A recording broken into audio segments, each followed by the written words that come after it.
So hello friend, welcome back to our channel Shlok study classes. तो guys, आप एकदम ठीक होंगे हमारे प्यारे प्यारे बच्चों। तो अपन क्या कर रहे थे? अपन कर रहे थे क्लास सेवन्थ का मैथ, जिसकी हम प्रश्नावली कर रहे थे 7.1, जो कि 7वें चैप्टर में है। उसमें क्या चैप्टर का नाम था हमारा रैखिक समीकरण। और हमें दिखता है कि भाई रैखिक समीकरण कैसे क्या होते हैं, हमने समझ लिया अच्छे से कि भाई समीकरण कैसे हल करते हैं। अब जैसे जैसे हम अपन सवाल हल करना सीख जाते हैं और कुछ सीख जाते हैं, तो हम बोरिंग फील करने लगते हैं भाई कि इसके आगे भी कुछ करो। तो उसी तरह के हमारे गणितज्ञ लोग होते हैं, उसमें भी उन्हें कुछ ना कुछ काम बढ़ाने की आदत होती है उन्हें, ठीक है। तो इस वाले सवाल में हमें क्या करना है? इस वाले सवाल में हमें क्या करना है?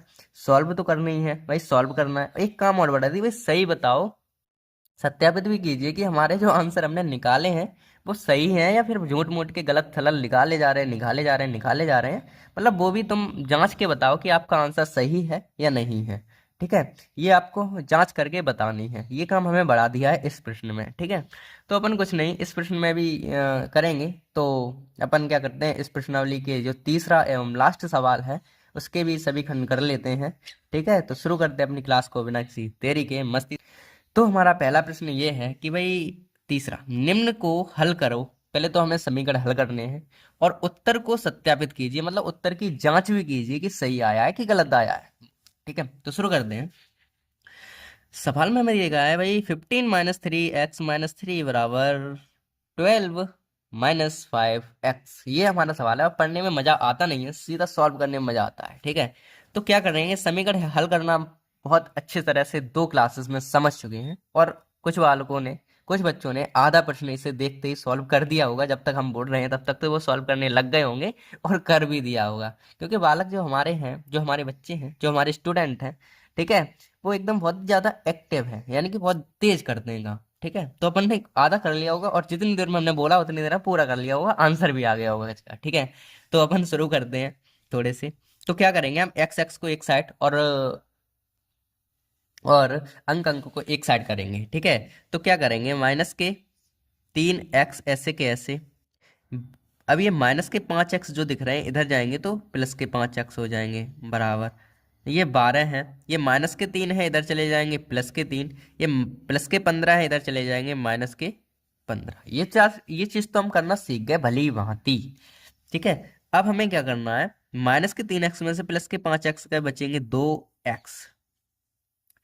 अब ये 15, 3 और 2, मतलब 12 और 3 कितने हो जाएंगे, 12 और 3 हमारे हो जाएंगे 15। और माइनस के भी 15 हैं। तो हमें तो पता है भाई, 15 में से 15 जाएंगे तो 0 बचे। x बराबर 0/2। तो x बराबर हमारे पास तो 0 आना है, क्योंकि अगर हमारे पास ऊपर कोई 0 है तो उसका आंसर 0 आता है। क्योंकि हम किसी में 0 में किसी का भाग देते हैं तो 0 आता है, ठीक है। ये बात तो पता है ना,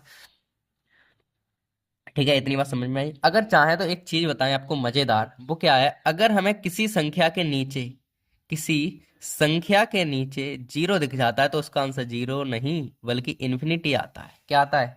इन्फिनिटी, यानी कि अपरिभाषित कहते हैं। और ये साइन है हमारे पास, लेटे हुए 8 दिख रहे हैं, ये इन्फिनिटी का साइन है, इन्फिनिटी का, ठीक है। यहाँ पे तो ऊपर 0 था तो उसका आंसर 0 आता है, ठीक है। अब हमने अपने उत्तर निकाल लिया भाई कि अगर हम x बराबर 0 है, इसका उत्तर आ गया।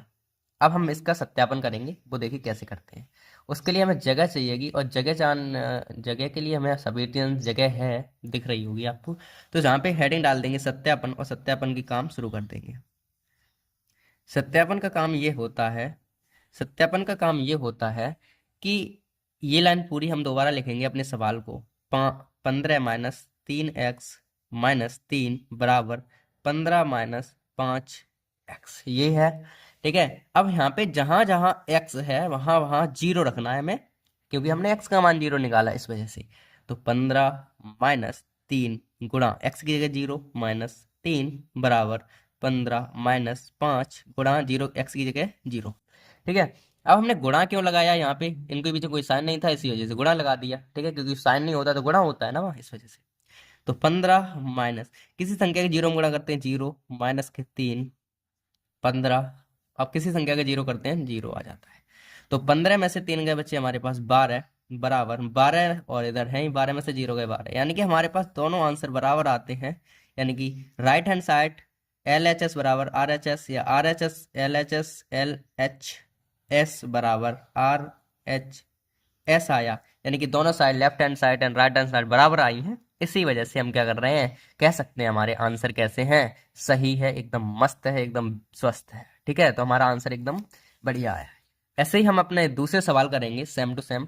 पहले हम उसका आंसर निकालेंगे और उसके बाद उसकी सत्यापन करेंगे। तो हमारा दूसरा सवाल आपकी स्क्रीन पे रेंगता हुआ आ रहा है। ठीक है, तो वो क्या है, बट्टे में यहाँ पे एक मान लेंगे, इसे सॉल्व करेंगे, 6 होते हैं, 6 का एक्स में करेंगे 6 एक्स आ जाएंगे, इधर आ जाएंगे 1 एक्स आ जाएंगे, प्लस के बराबर 9/2 तो है ही, इनका इधर गुणा कर देंगे, इसका इधर कर देंगे। उससे पहले एक काम कर लेते हैं, 6 एक्स और 2 एक्स, 6 एक्स और एक्स जोड़ लेते हैं, बराबर सोचेंगे 7 एक्स बट्टे में 6 बराबर 9/2। तो ये काम अभी गुणा नहीं किया है, केवल हमने जोड़ दिए, बस साइन वो लग गए थे, कोई बात नहीं, जल्दबाजी में। तो कितने हो जाएंगे, 7 दूनी हमारे हो जाएंगे 14 एक्स बराबर 6 ने हम कितने हो जाएंगे 54। ठीक है, अब इसे काटेंगे तो x बराबर आ जाएंगे 54/14, और 2 से इसे अगर काटने की कोशिश करें तो 2 दूनी 4, 2 दूनी 4, 2 7 14, और 2 से 2 7 14। ठीक है, अब 27/7 जो हमारा क्या आ जाएगा, इसका आंसर आ जाएगा, जो आपको दिख रहा होगा 27/7 हमारा क्या है, इसका आंसर है। ठीक है, अब हमें आंसर तो मिल गया, अब हम सत्यापन भी करना है, सत्यापन कर लेते हैं। ठीक है, तो सत्यापन कर लेते हैं इधर को, इस साइड।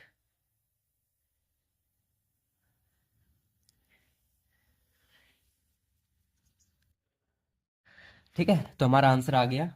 अब हम क्या करेंगे, इनका सत्यापन कर लेंगे, सत्यापन हेडिंग डालेंगे, सत्यापन, सत्यापन हेडिंग डल गई। अब हम इसमें क्या करेंगे, अपना सवाल ऐसे कैसे, x+x/6 बराबर 9/2। इसका अगर x का मान हमारा आया 27/7, तो 27/7 रखेंगे x की जगह, 27/7 प्लस x की जगह पे 27, और बट्टे में 7 आए तो बट्टे में है तो 6 के नीचे चले जाएंगे, यहाँ पे 7 पास में आ जाएंगे, बराबर 9/2। तो 27 को अगर सॉल्व करें इन्हें, 27/7 प्लस 27/7 बराबर 9/2। ठीक है, और एलसीएम की बात करें अगर हम, तो एलसीएम हमारे पास आ जाएगा 42, और 7 6 42 होते हैं, तो 6 का गुणा हो जाएगा, और 42 1 का गुणा हो जाएगा। जब हम 6 का गुणा करेंगे तो आएगा हमारे पास 162, और जब हम 42 का गुणा करेंगे तो आएगा 27 बराबर 9/2। इनको जोड़ देंगे तो हमारे पास कितने आ जाएंगे, 100 कितने 89/42 बराबर 9/2। ये तो आएंगे। अब अगर हम और करना चाहें, अगर हम और करना चाहें तो इन्हें काट लेंगे, इन्हें काटेंगे तो भाई 7 से काट लेंगे, 7 दूनी 14, और 7 सत्तू 49, और 7 6 42, 3 से काटेंगे, 3 नम 27, और 3 नम 27, और 3 दूनी 6, यानी कि 9/2 ये बार आया, और 9/2 ही हमारा यहाँ पे है। तो इसका आंसर भी हमारे पास मैच हो गया। ठीक है, तो इस तरीके से इस प्रश्न का भी उत्तर जो है वो मैच हो रहा है, आंसर हमारे आ रहे हैं। ठीक है, इसमें थोड़ा राइटिंग गंदा हो गया, कारण ये है कि नीचे जगह नहीं थी तो थोड़ा स्पीड से करना पड़ा, इस वजह से। ठीक है, तो इस तरीके से हमारा ये भी प्रश्न कंप्लीट हुआ। ठीक, तो आज की क्लास में या फिर समीकरण को लेकर हमने बहुत अच्छी सी क्लासेस ली, और इसी प्रकार से हम और आगे के प्रश्न करेंगे। ठीक है, तो वो आज नहीं करेंगे, लेकिन हम क्योंकि बड़ी बड़ी क्लासेस हैं तो थोड़े लेट करेंगे प्रश्न वो। ठीक है, तो आज की क्लास में तो बस इतना ही, मिलते हैं हम अगली क्लास में। ठीक, तब तक के लिए बाय।